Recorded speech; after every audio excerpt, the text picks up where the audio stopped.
Something major just happened in the UK, and most people haven't fully grasped it yet. UK visa applications have collapsed, not dropped, not slowed, collapsed. Healthcare visas are down by more than half. Skilled worker visas have fallen sharply. Overall applications are at their lowest in years. So, what changed? Why is this happening? And what does it mean for workers, students, and the UK economy? Let's break it down. The shocking numbers. Let's start with the data. In 2024, the UK received 123,300 health and care worker visa applications. In 2025, that number fell to 61,000. That's a 51% drop, more than half gone. Now look at skilled workers. In 2024, 132,700 applications. In 2025, 85,500 applications. That's a 36% decline, nearly 50,000 fewer professionals. These are not small changes. This is a structural shift. What caused this?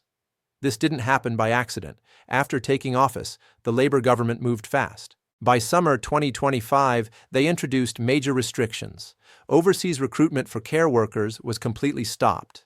The skilled worker salary threshold increased from $38,700 to $41,700.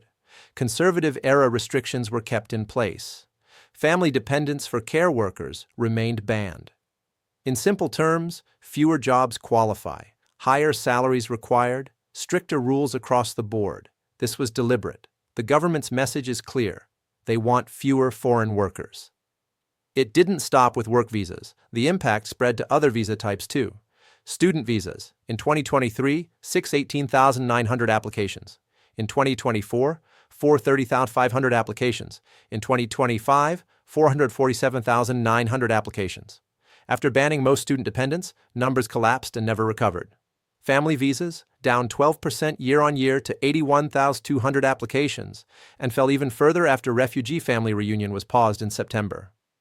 Overall, the UK processed 737,100 visa applications in 2025. 2 years earlier, that number was 1.26 million. That is a 42% drop. This is not a trend, this is a reset. What about migration numbers? The government points to net migration. In the year to June 2025, net migration was 204,000. The year before, it was 649,000. That is a 69% drop. Migration Minister Mike Tapp said, net migration is now at its lowest level in 5 years and has fallen by more than 2/3. And his message was very clear. The UK is now backing British workers over overseas labor. The big changes still coming. If you think this is already strict, what's coming next is even tougher. The Home Secretary has announced, refugees will lose automatic family reunion rights. All family visas will require a $29,000 minimum income. Indefinite leave to remain will increase from 5 years to 10 years. Migrants will be judged on contribution, criminal record, and English level. Settlement will be fast-tracked or delayed based on value to the UK. The government has called these the biggest legal migration reforms in 50 years. That is not political language. That is structural change. The healthcare dilemma. This is where things get uncomfortable. Health and care visa applications have fallen 84% in 2 years, from 382,700 in 2023 to 61,000 in 2025. At the same time, NHS waiting lists are high. Social care is understaffed. Hospitals are under pressure. So the big question is, who will fill these jobs? The government believes domestic recruitment will cover the gap. But many experts are quietly asking, is that realistic? Because care work is hard, low-paid, and already struggling to attract UK workers. This is a massive gamble. What this really means. Let's be honest. The UK is not just adjusting immigration. It is closing the door.